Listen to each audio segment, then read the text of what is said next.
ಓಂ ನಮೋ ಭಗವತೆ ಭೂವರಾಹಾಯ. ಎಲ್ಲ ಶ್ರೋತೃಗಳಿಗೂ ದೀಪಾವಳಿ ಅಮಾವಾಸ್ಯೆಯ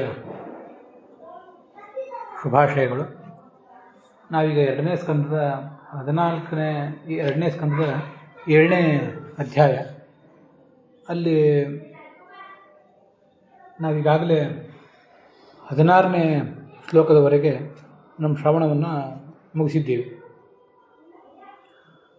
ಮುಂದಿನ 17ನೇ ಶ್ಲೋಕ ಅದು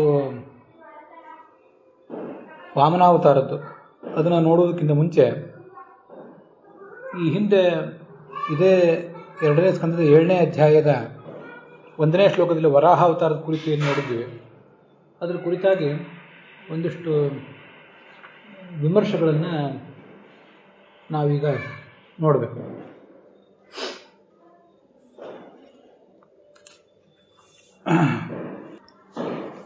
ಭಾಗವತದಲ್ಲಿ ಇದರ ಬಗ್ಗೆ 1ನೇ ಸ್ಕಂದದಲ್ಲಿ ಬಂದಿದೆ, ವರಾಹ ಅವತಾರದ ಬಗ್ಗೆ. ಇಲ್ಲಿ 2ನೇ ಸ್ಕಂದದಲ್ಲಿದೆ, ಮುಂದೆ 3ನೇ ಸ್ಕಂದದಲ್ಲಿಯೂ ಕೂಡ ಬಂದಿದೆ.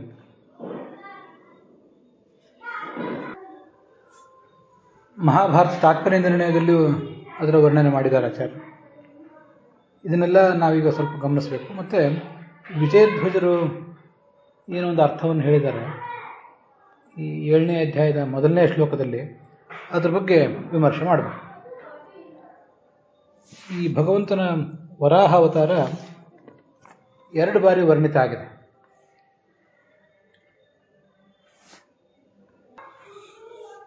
ವಸ್ತುತಃ ಅದು ಒಂದೇ ಭಗವಂತನ, ಒಂದೇ ವರಾಹನ ರೂಪದ ಅವತಾರ. 2 ಬಾರಿ ಅದನ್ನು ವರ್ಣನೆ ಮಾಡಿದ್ದಾರೆ ಅಷ್ಟೆ. ಮೊದಲು ಆದ ಅವತಾರವೇ ಒಂದು ಕಾರ್ಯವನ್ನು ಮಾಡಿ ಮುಗಿಸಿ ಮತ್ತೆ ಮತ್ತೊಂದು ಕಾರ್ಯವನ್ನು ಕೂಡ ಮಾಡಿತು. ಸ್ವಯಂಭುವ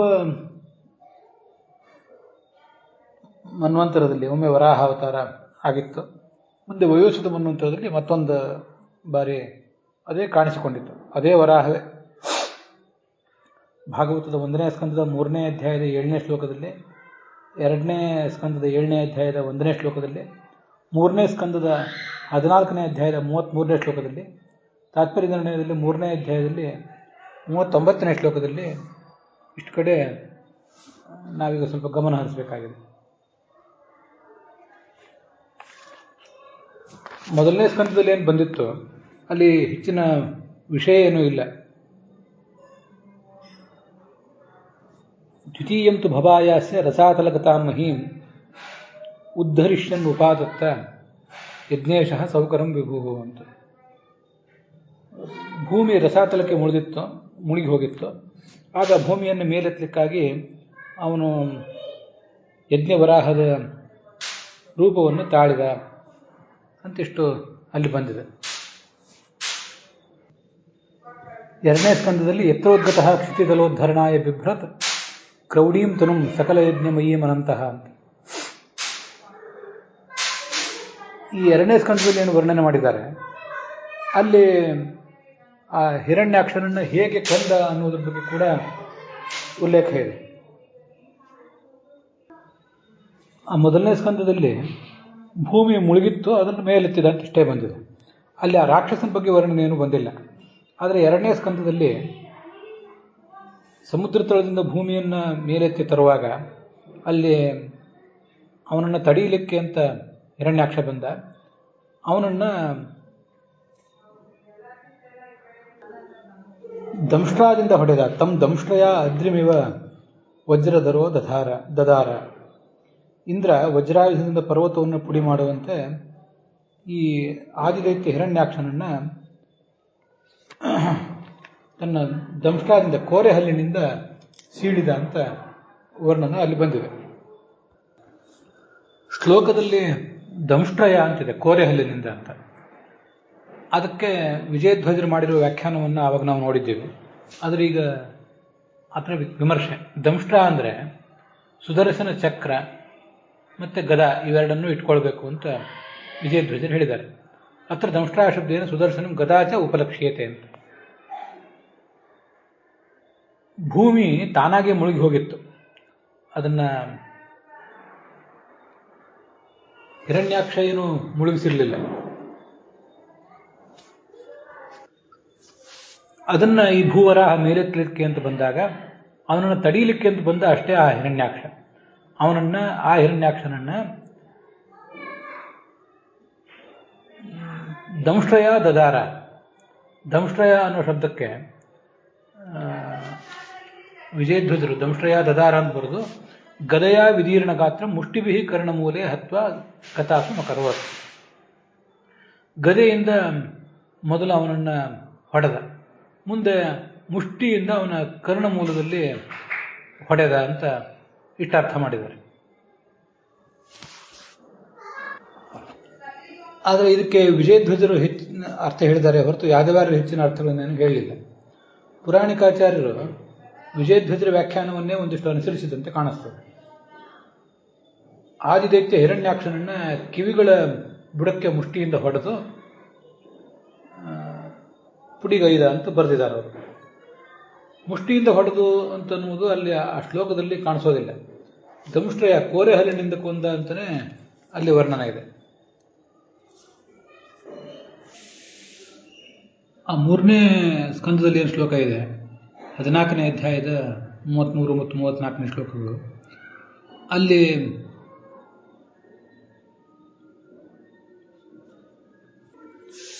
ದಂಶ್ರಯ ಅಂತ ಇರುವುದು ಹೌದು. ಆ ಕೋರೆ ಹಲ್ಲಿನಿಂದ ಭೂಮಿಯನ್ನ ಮೇಲೆತ್ತಿದ ಅಂತ ಮಾತ್ರ ಇದೆ. ಮುಂದೆ ಯಾವ ದೈತ್ಯ ಗದೆ ಬೀಸ್ತಾ ಬಂದ ಈ ಭಗವಂತನನ್ನು ತಡೆಯಬೇಕು ಅಂತ, ಅವನನ್ನ ಇವನು ಕೊಂದು ಹಾಕಿದ. ಯಾವುದರಿಂದ ಕೊಂದು ಹಾಕಿದ ಅಂತನ್ನೋದ್ರ ಬಗ್ಗೆ ಅಲ್ಲಿ ಏನು ಹೇಳಲಿಲ್ಲ. ಅದು ನಮಗೆ ಭಾಗವತ ತಾತ್ಪರ್ಯದಿಂದನೇ ಕಾಣಬೇಕಷ್ಟೆ. ಏನೇ ಇಲ್ಲಿ ಕೊಂದದ್ದು ಯಾವುದರಿಂದ ಅಂತ ಅಲ್ಲಿ ವಿವರ ಇಲ್ಲ. ಅದಕ್ಕೆ ಆಚಾರ್ಯರು ಬ್ರಹ್ಮಾಂಡ ಪುರಾಣದ ಮಾತನಲ್ಲಿ ಉದ್ಧರಿಸ್ತಾರೆ. ಬ್ರಹ್ಮದಸ್ತು ಹಿರಣ್ಯಾಖ್ಯ ಪ್ರಥಮಂ ದಂಶ್ರಯಾ ಹತಃ ಸಯೇವ ಪಾರ್ಷದಾವಿಷ್ಟ ದ್ವಿತೀಯಂ ಕರ್ಣತಾಡನಾಥ್ ಪೂರ್ವಂ ಲಯೋದಕೆ ಮಗ್ನಾಂ ದ್ವಿತೀಯಂ ತೇನ ಮಜ್ಜಿತಾಂ ಭುವಮುದ್ಧರತೈವಾಸೌ ಹರಿಣ ಕ್ರೋಡಮೂರ್ತಿನ.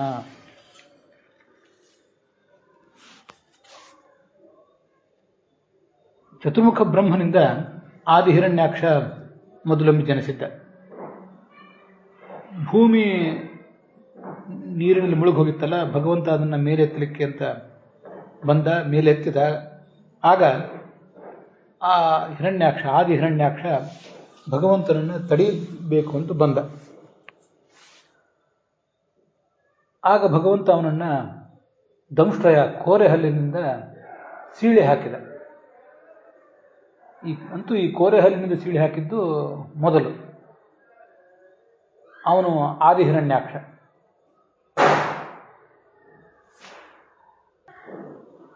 ಮುಂದೆ ವೈವಸ್ವತ ಮನ್ವಂತರದಲ್ಲಿ ಈ ದ್ವಿತೀಯ ಮಗನಾಗಿ ಹುಟ್ಟಿದಂಥ ಹಿರಣ್ಯಾಕ್ಷ ಒಬ್ಬ ಇದ್ದ.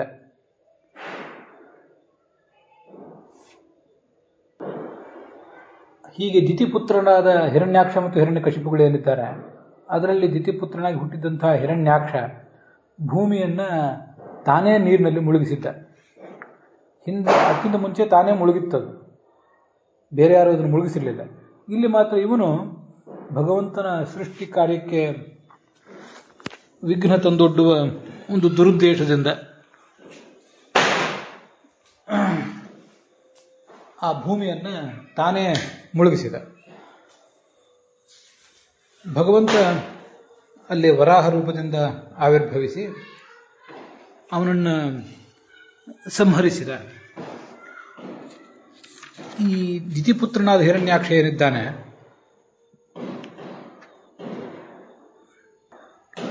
ಅವನಲ್ಲಿ ಆ ವೈಕುಂಠದ ದ್ವಾರಪಾಲಕನಾದಂತಹ ವಿಜಯನ ಆವೇಶ ಇತ್ತು.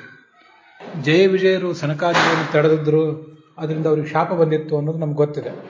ಹಿರಣ್ಯಾಕ್ಷ ಹಿರಣ್ಯಕಶಿಪುಗಳು ರಾವಣ ಕುಂಭಕರ್ಣನು ಮತ್ತೆ ಶಿಶುಪಾಲ ದಂತವಕ್ರರು ಅಂತ 3 ರೂಪಗಳನ್ನು ತಾಳಿದ್ರು ಅನ್ನೋದು ನಮ್ಗೆ ಗೊತ್ತಿದೆ. ಅದರಲ್ಲಿ ಜಯ ಹಿರಣ್ಯಕಶಿಪುವಿನಲ್ಲಿದ್ದ, ವಿಜಯ ಈ ಹಿರಣ್ಯಾಕ್ಷನಲ್ಲಿದ್ದ. ಸ್ವಯಂಭುವ ಮನ್ವಂತರದಲ್ಲಿ ಮೊದಲೇನೊಬ್ಬ ಹಿರಣ್ಯಾಕ್ಷ ಇದ್ದ, ಆದಿ ಹಿರಣ್ಯಾಕ್ಷ, ಬ್ರಹ್ಮನಿಂದ ಹುಟ್ಟಿದವನು. ಅವನಲ್ಲಿ ಯಾವುದೇ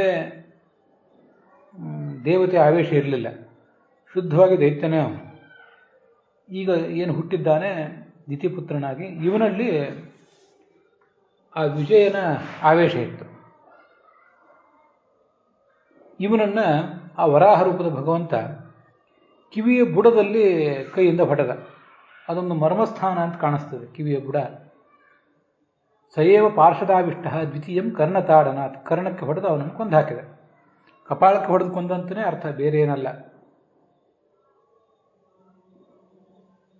ಇಲ್ಲಿ ಕ್ರೋಡಮೂರ್ತಿ ಅಂತ ಅಷ್ಟೇ ಇದೆ. ಪುರಾಣಿಕಾಚಾರ್ಯರು ಅದನ್ನು ಬೇರೆ ಬೇರೆ ಪುರಾಣಗಳ ಮೂಲಕ, ಮೊದಲು ಹುಟ್ಟಿದ್ದು ಸ್ವಯಂಭೂ ಮನ್ವಂತರದಲ್ಲಿ ಕಾಣಿಸಿಕೊಂಡದ್ದು ಅದು ಶ್ವೇತವರಾಹ, ಈಗ ಕಾಣಿಸ್ಕೊಂಡದ್ದು ಕೃಷ್ಣವರಾಹ ಅಂತ ಹೀಗೆ ಹೇಳ್ತಾರೆ.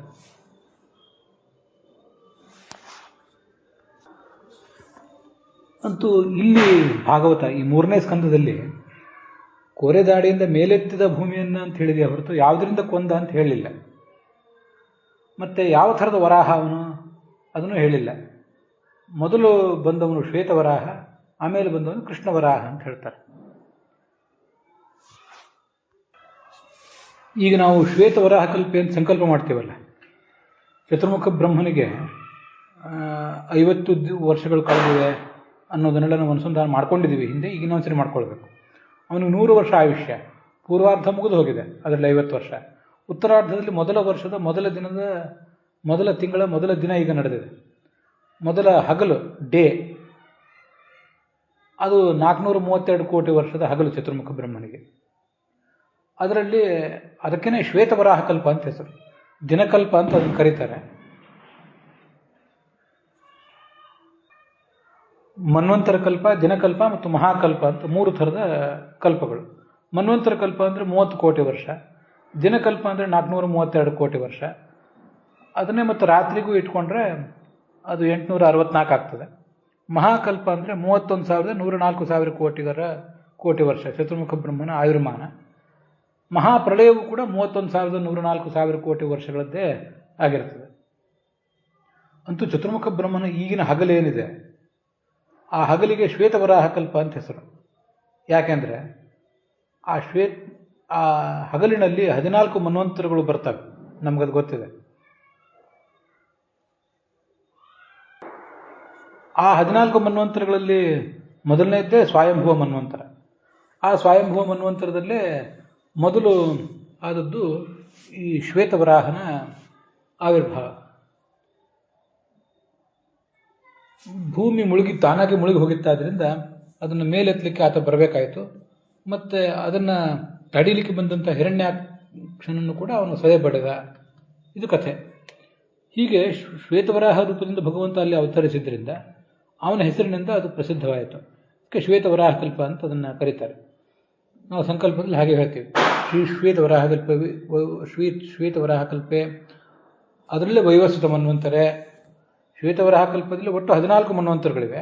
6 ಈಗ ಆಗಿ ಹೋಗಿವೆ, ಇನ್ನೊಂದು 7ನೇದ್ದು ಈಗ ನಡೆದಿದೆ ಅಂತ ನಾವು ಸಂಕಲ್ಪ ಮಾಡ್ತೇವೆ. ಮುಂದೆ ಅದೇ ಶ್ವೇತವರಾಹನೇ ಕೃಷ್ಣವರಾಹನೂ ಆದ.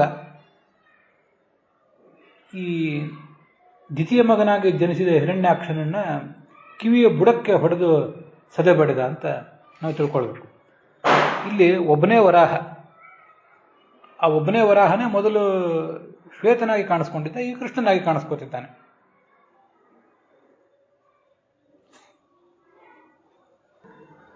ಆ ಶ್ವೇತವರಾಹನಿಗೆ ಆದಿವರಾಹ ಅಂತನೂ, ಕೃಷ್ಣವರಾಹನಿಗೆ ನೀಲವರಾಹ ಅಂತನೂ ಹೇಳ್ತಾರೆ.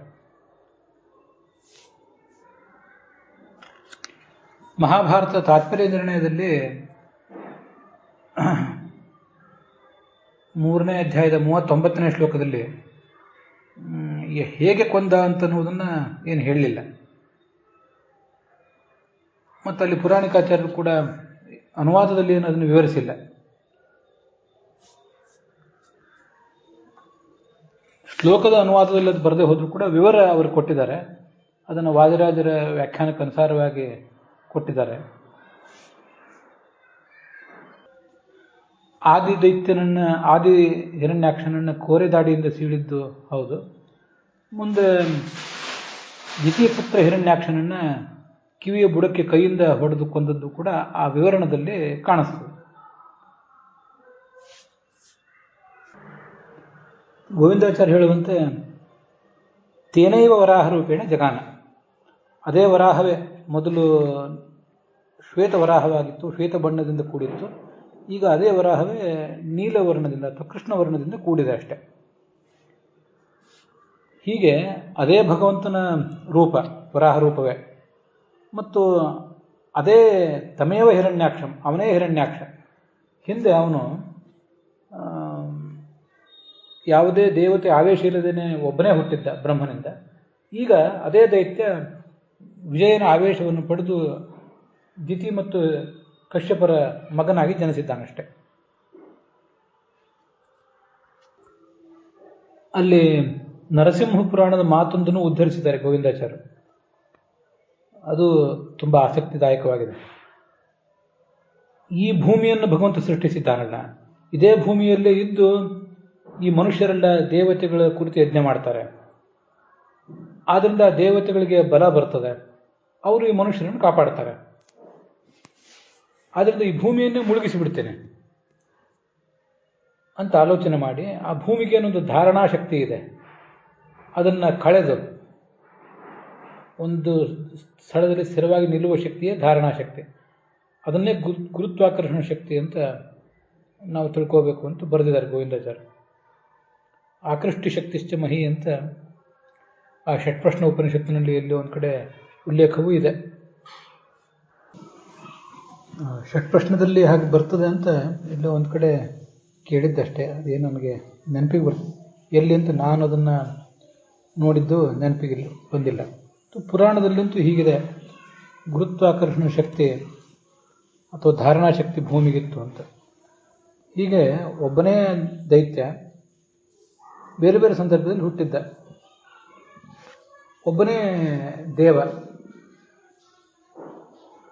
ಸಯೇವ ಪಾರ್ಶ್ವದಾವಿಷ್ಟ ಅಂತ ಭಾಗವತ ತಾತ್ಪರ್ಯದಲ್ಲೂ ಕೂಡ ಅದೇ ಹಿರಣ್ಯಾಕ್ಷನೇ ವಿಜಯನಿಂದ ಆವಿಷ್ಟನಾಗಿ ಇನ್ನೊಂದು ಬಾರಿ ಹುಟ್ಟಿದ್ದ ಅಂತ. ಹೀಗೆ ಎರಡು ಬಾರಿ ಆಗಿರುವುದು ಹೌದು, ಆದರೆ ಅದನ್ನ ಪುರಾಣಗಳು ವರ್ಣನೆ ಮಾಡುವಾಗ ಒಂದೇ ಸರಿ ವರ್ಣನೆ ಮಾಡಿಬಿಡ್ತವೆ. ಎರಡೂ ಸರಿ ಆದದ್ದನ್ನು ಸಂಕಲನಗೊಳಿಸಿ ಯಾವುದೋ ಒಂದು ಆಯುಧವನ್ನು ಹೇಳಿ ಇನ್ನೊಂದನ್ನು ಹೇಳದೆ ಹೇಳಿಬಿಡುವುದು ಪುರಾಣಗಳ ಶೈಲಿ. ಅದು ಆ 3ನೇ ಸ್ಕಂದದಲ್ಲಿದೆ, ಎಲ್ಲವನ್ನೂ ಸಂಕೀರ್ಣವಾಗಿ ಹೇಳುವುದು ಅಂತ. ಹಾಗೇನೆ ಅವನ ಬಣ್ಣದ ವಿಷಯದಲ್ಲೂ ಕೂಡ ವರಾಹನಿಗೆ ಶ್ಯಾಮ ಸುದರ್ಶನ ದರಾಭಯ ಸದ್ಭರೇತಃ ಅಂತ ತಂತ್ರಸಾರದಲ್ಲಿ ಕಪ್ಪು ರೂಪ ಅಂತ ಬಣ್ಣ ಅಂತ ವರ್ಣನೆ ಮಾಡಿದ್ದಾರೆ. ಒಬ್ಬನೇ ಹಯಗ್ರೀವನಿಗೆ ಹೇಗೆ ಬೆಳ್ಳಿಯ ಬಣ್ಣವು ಬಂಗಾರದ ಬಣ್ಣವೂ ಇತ್ತೋ ಹಾಗೆ ಒಬ್ಬನೇ ವರಾಹನಿಗೆ ಬಿಳಿಯ ಬಣ್ಣವು ಕಪ್ಪು ಬಣ್ಣವೂ ಇತ್ತು ಅಂತ ತಿಳ್ಕೊಂಡ್ರೆ ತಪ್ಪೇನಲ್ಲ. ನಾನಾ ವರ್ಣಾಕೃತಿ ನಿಜ, ಅವನ ಒಂದೊಂದು ಶರೀರದಲ್ಲೇ ಹಾಗೆ ಅನೇಕ ಬಣ್ಣಗಳ ಛಾಯೆ ಇರ್ತದೆ. ಯಾವ ಆಯುಧದಿಂದ ಯಾರನ್ನು ಕೊಂದ ಅನ್ನುವುದು ಬ್ರಹ್ಮಾಂಡ ಪುರಾಣದ ಶ್ಲೋಕ, ಅದು ಭಾಗವತ ತಾತ್ಪರ್ಯದಲ್ಲಿ ಬಂದದ್ದು. ಅದರಿಂದ ಮಾತ್ರ ನಮ್ಗೆ ಗೊತ್ತಾಗ್ತದೆ. 1ನೇ ಸ್ಕಂದದಲ್ಲಿಯೂ ಅದನ್ನು ಹೇಳಲಿಲ್ಲ, 2ನೇ ಸ್ಕಂದದಲ್ಲಿ ದಂಷ್ಟ್ರಾದ ಮೂಲಕ ಕೊಂದು ಹಾಕಿದ ಅಂತ ಬಂದಿದೆ, 3ನೇ ಸ್ಕಂದದಲ್ಲಿ ಹೇಗೆ ಕೊಂದ ಅನ್ನೋದು ವರ್ಣನೆ ಬಂದಿದೆ ಹೊರತು ಯಾವುದರಿಂದ ಕೊಂದ ಅಂತ ಬರಲಿಲ್ಲ. 2ನೇ ಸ್ಕಂದದಲ್ಲಿ ದಂಷ್ಟ್ರ ಅಂತಿದೆಯಲ್ಲ, ಆ ದಂಷ್ಟ್ರ ಎಂಬ ಶಬ್ದಕ್ಕೆ ಸುದರ್ಶನ ಮತ್ತು ಗದಾ ಅಂತ ಯಾಕೆ ಅರ್ಥ ಮಾಡಬೇಕು? ವಿಜಯಧ್ವಜರು ಹಾಗೆ ಮಾಡಿದ್ದಾರೆ. ಭಾಗವತದ ಈ ಶ್ಲೋಕಗಳು ಸಂಕೀರ್ಣವಾಗಿರ್ತವೆ. ಅದು 3ನೇ ಸ್ಕಂದದ್ದು ಇರಬಹುದು, 2ನೇ ಸ್ಕಂದದ್ದು ಇರಬಹುದು, ಅವೆಲ್ಲವೂ ಕೂಡ ತುಂಬ ಸಂಕೀರ್ಣವಾಗಿರ್ತವೆ. ದಂಷ್ಟ್ರಯ ಅಂತ ಹೇಳಿತು 2ನೇ ಸ್ಕಂದ. ದಂಷ್ಟ್ರಾದಿಂದ ಅಂದ ಮೇಲೆ ಅದು ಮೊದಲು ನಡೆದ ಕಥೆಯನ್ನು ವರ್ಣನೆ ಮಾಡಿದೆ. ಸ್ವಯಂಭೂ ಮನ್ವಂತರದಲ್ಲಿ ನಡೆದದ್ದನ್ನು. ಮತ್ತು ಆದಿದೈತ್ಯಂ ಅಂತ ಹೇಳಿದೆ ಕೂಡ.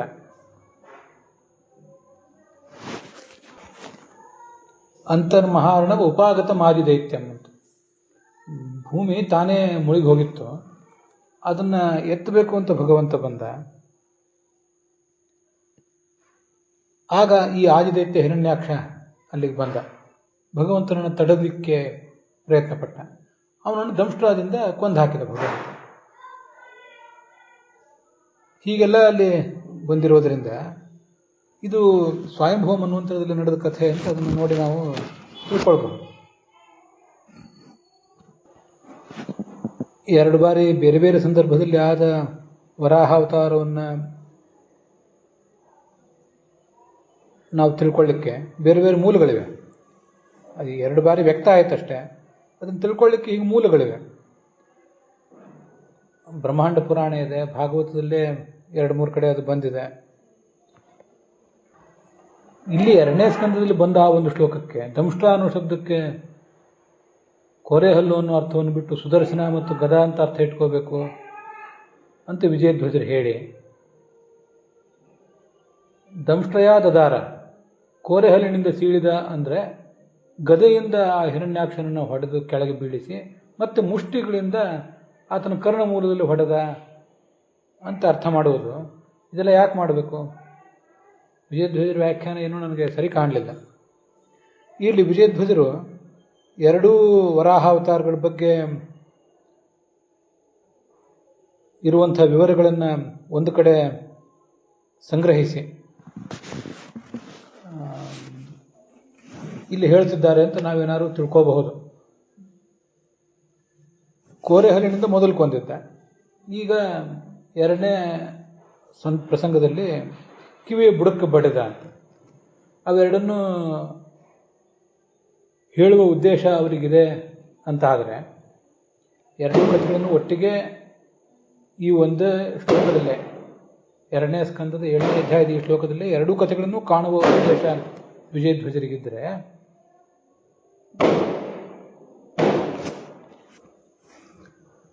ದಂಷ್ಟ್ರ ಅನ್ನುವ ಶಬ್ದಕ್ಕೆ ಕೋರೆಹಲ್ಲು ಅನ್ನೋ ಅರ್ಥವನ್ನು ಇಟ್ಕೊಂಡು ಮತ್ತೆ ಮುಷ್ಟಿ ಅನ್ನೋ ಅರ್ಥವನ್ನು ಹೆಚ್ಚಿಗೆ ತೆಗೆದುಕೊಂಡು 2ನ್ನು ಅವರು ಹೇಳಿಬಿಡಬಹುದಿತ್ತು. ಯಾಕಂದ್ರೆ 3ನೇ ಸ್ಕಂದದ ಭಾಗವತ ತಾತ್ಪರ್ಯದಲ್ಲಿ ಹಾಗಿದೆ.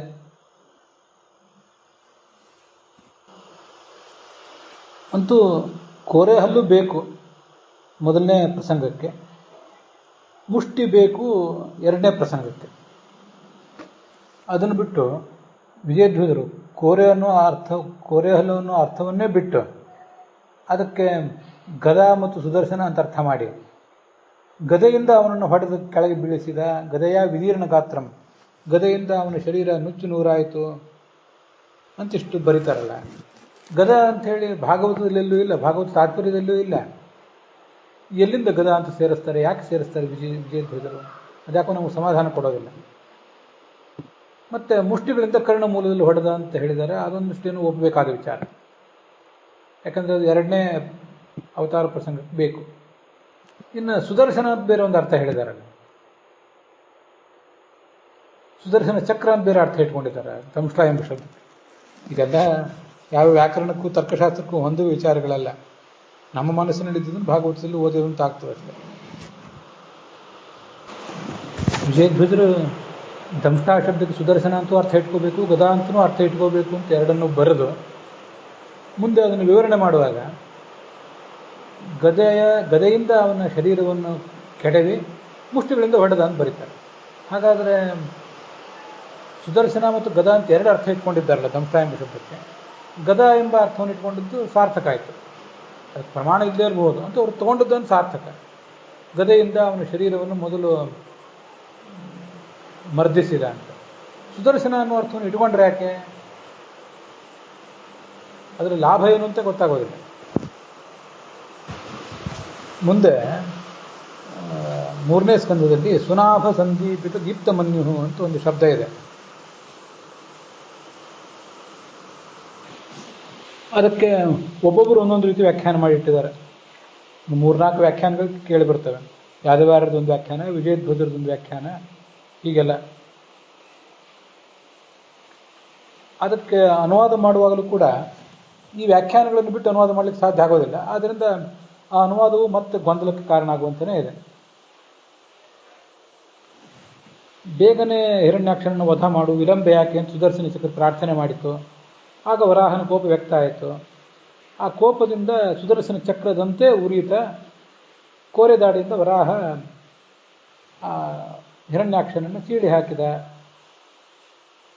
ಅಂತ ಅಲ್ಲಿ ಬರೆದಿದ್ದಾರೆ ಪುರಾಣಿಕಾಚಾರ. ಅವರು ಅದನ್ನು ಬರೆಯುವುದೇನಿದೆ, ಅದು ಈ ವಿಜಯಧ್ವಜರ ಮತ್ತು ಯಾದವಾರರ ಎರಡು ವ್ಯಾಖ್ಯಾನಗಳನ್ನು ಏನಾದ್ರು ಮಾಡಿ ಸಮ್ಮೇಳನಕ್ಕೊಳಪಡಿಸಿ ಅದನ್ನು ಬರಲಿಕ್ಕೆ ಪ್ರಯತ್ನ ಪಡ್ತಂತೆ ಕಾಣಿಸ್ತದೆ. ಅವರು ಆ ಸುನಾಭ ಸಂದೀಪ ಮನ್ಯು ಅನ್ನೋದಕ್ಕೆ ಅವರು ಎಲ್ಲರೂ ಮಾಡಿದ ಅರ್ಥಗಳು